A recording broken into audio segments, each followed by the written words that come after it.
नेता दिग्विजय सिंह ने एक बार फिर दोबारा ईवीएम स्ट्रांग रूम की व्यवस्थाओं को लेकर आपत्ति दर्ज कराई है। राजगढ़ से कांग्रेस के लोकसभा उम्मीदवार ने गुना में जिला निर्वाचन अधिकारी को शिकायत दर्ज कराई है।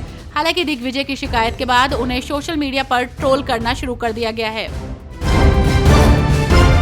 कांग्रेस नेता राहुल गांधी ने बिहार के बख्तियारपुर में एक चुनावी जनसभा को संबोधित किया। इस दौरान पीएम मोदी पर जमकर निशाना साधा। राहुल गांधी ने बेरोजगारी के मुद्दे का जिक्र करते हुए कहा कि आप सबसे पहले युवाओं को ये बताइए कि आपने हिंदुस्तान के युवाओं को कितना रोजगार दिया। आपने 2 करोड़ युवाओं को रोजगार देने की बात कही थी, लेकिन आपने एक भी युवा को नौकरी नहीं दी। लोकसभा चुनाव के अंतिम चरण में भाजपा सोशल इंजीनियरिंग के जरिए प्रचार और जमीन पर अपनी रणनीति तय कर रही है। पूर्वांचल में जाति समीकरण को देखते हुए भाजपा ने अपनी रणनीति में थोड़ा बदलाव किया है। बीजेपी ने दलित, ओबीसी सहित यादव मुख्यमंत्री को मैदान में उतारा गया है। इतना ही नहीं, मुस्लिम मोर्चे को भी जिम्मेदारी दी गई है। लोकसभा चुनाव 2024 की बात करें तो बीजेपी, टीएमसी समेत अन्य पार्टियों ने कई फिल्मी सितारों को मैदान में उतारा है। बॉलीवुड और अन्य क्षेत्रीय सिनेमा की तरह भोजपुरी फिल्मी सितारों ने भी लोकसभा चुनाव लड़ा और सांसद बने। इस चुनाव में भोजपुरी एक्टर और गायक पवन सिंह बिहार की काराकाट लोकसभा सीट से राष्ट्रीय लोक मोर्चा के अध्यक्ष उपेंद्र कुशवाहा के खिलाफ निर्दलीय उम्मीदवार के तौर पर चुनाव लड़ रहे हैं। लोकसभा चुनाव के 7वें चरण के पहले ऑल इंडिया मजलिसे इत्तेहादुल मुस्लिमीन के चीफ असदुद्दीन ओवैसी ने बिहार के पाटलिपुत्र में विशाल रैली की है।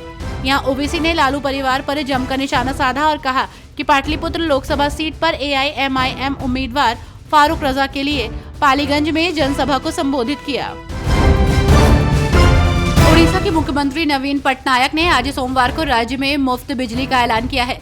जहां बीजेडी चीफ पटनायक ने केंद्रपाड़ा में एक रैली को संबोधित करने के दौरान कहा कि जुलाई से ओडिशा में किसी को बिजली का बिल नहीं देना पड़ेगा। साथ ही उन्होंने ये भी कहा कि बीजेडी सरकार लोगों को मुफ्त में बिजली देगी।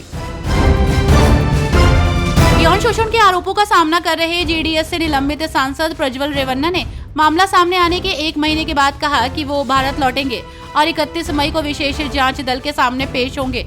हालांकि इस मामले पर जेडीएस या निलंबित पार्टी सांसद के परिवार की ओर से तत्काल कोई पुष्टि नहीं की गई है। बिहार के मुख्यमंत्री नीतीश कुमार अपने गृह जिले नालंदा के हिलसा में सोमवार को पहुंचे। उन्होंने एक जनसभा को संबोधित किया। आपको बता दें कि नीतीश कुमार जेडीयू प्रत्याशी कौशलेंद्र कुमार के पक्ष में वोट मांगने के लिए पहुंचे थे। इस मौके पर नीतीश ने कहा कि मेरी इच्छा है कि बिहार में 40 सीट है, 40 सीट जीतेंगे। देश में तीसरी बार प्रधानमंत्री नरेंद्र मोदी बनेंगे और देश का विकास होगा।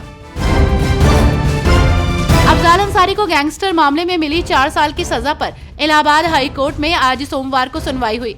अफजाल अंसारी के साथ ही यूपी सरकार और बीजेपी के पूर्व विधायक कृष्णानंद राय के परिवार की अर्जियों पर सुनवाई हुई। अफजाल की अपील पर हाई कोर्ट में चल रही सुनवाई आज पूरी हो गई है। लोकसभा चुनाव 2024 के 6 चरण बीत चुके हैं। आखिरी और अंतिम चरण बाकी है जो 1 जून को संपन्न होगा। पीएम मोदी के विपक्षियों को मुजरा कराने वाली बात को लेकर भाजपा नेता शहजाद पूनावाला ने विपक्षियों को तीखी प्रतिक्रिया दी। शहजाद पूनावाला ने पीएम मोदी के मुजरा वाले बयान पर कहा कि जब यही शब्द एकनाथ शिंदे के लिए उद्धव ठाकरे ने इस्तेमाल किया था तो इंडिया गठबंधन के नेताओं को कोई परेशानी नहीं थी।